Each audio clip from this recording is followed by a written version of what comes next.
నటి రేణు దేశాయ్ సోషల్ మీడియాపై మండిపడుతున్నారు. తనపై ట్రోల్ చేసిన వెనక్కి తగ్గనని, తన పోరాటం తాను కొనసాగిస్తానన్నారు. సుప్రీంకోర్టు డైరెక్షన్లో వీధి కుక్కల తొలగింపుపై చర్యలు చేపడుతూ ఉండగా రేణు దేశాయ్ ఇలా స్పందించడం కలకలం రేపుతోంది.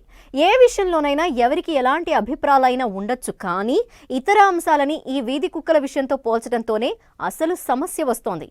ఇంతకీ అసలు రేణు దేశాయ్ ఏం కోరుకుంటున్నారు? గుర్తింపు కోసం తపన లేక అభిప్రాయ వ్యక్తీకరణలో లోపమా?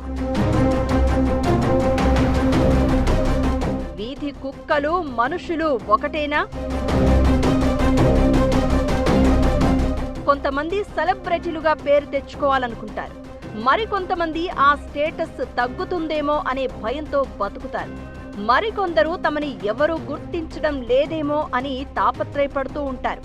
వీటిలో రేణు దేశాయ్ ఏ కేటగిరీ అనేది చెప్పలేం. అలానే ప్రత్యేకమైన వ్యక్తిత్వం ఉండడం వేరు, అభిప్రాయాలు ఉండడం వేరు. మన ప్రజాస్వామ్యం ఎక్కడ ముగుస్తుందంటే అవతల వారి నెత్తిన మనం తిప్పుతున్న కర్ర తగలనంత వరకే. సెలబ్రిటీ అయినంత మాత్రాన మనమేం మాట్లాడినా చెల్లుతుందంటే కుదరదు. వీధి కుక్కల వ్యవహారంలో సుప్రీంకోర్టు సుమోటోగా కేసులను విచారిస్తోంది.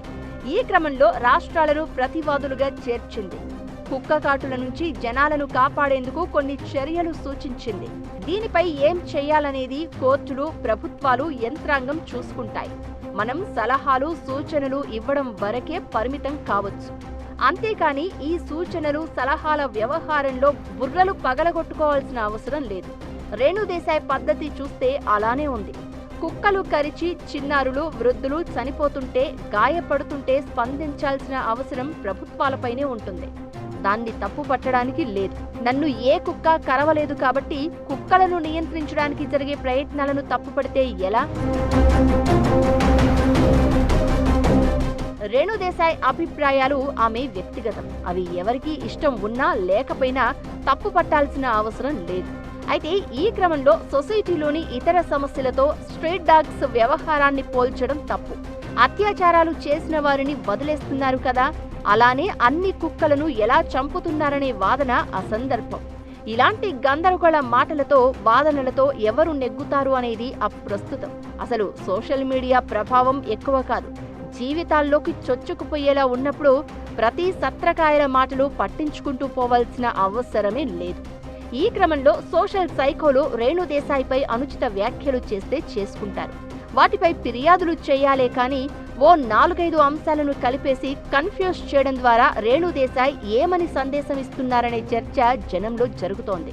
ఆమెకి వీధి కుక్కల పట్ల సానుభూతి ఉండొచ్చు, కానీ అదే సానుభూతి రోజు జనం తినే కోళ్లు, చేపల పట్ల కూడా ఉండాలి కదా అని ఎవరైనా ప్రశ్నిస్తే సమాధానం ఉంటుందా?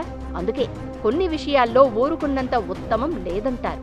ఈ విషయం రేణు దేశాయ్ లాంటి సెలబ్రిటీలు గుర్తిస్తే ఈ సైకోలు తనని టార్గెట్ చేశారనే ఆక్రోశమూ ఉండదు. అలానే కోర్టుల పరిధిలో రాష్ట్రాలు, స్థానిక ప్రభుత్వాలు చేస్తున్న ప్రయత్నాలలో జోక్యం కూడా అనవసరం అనేది విజ్జుల మాట.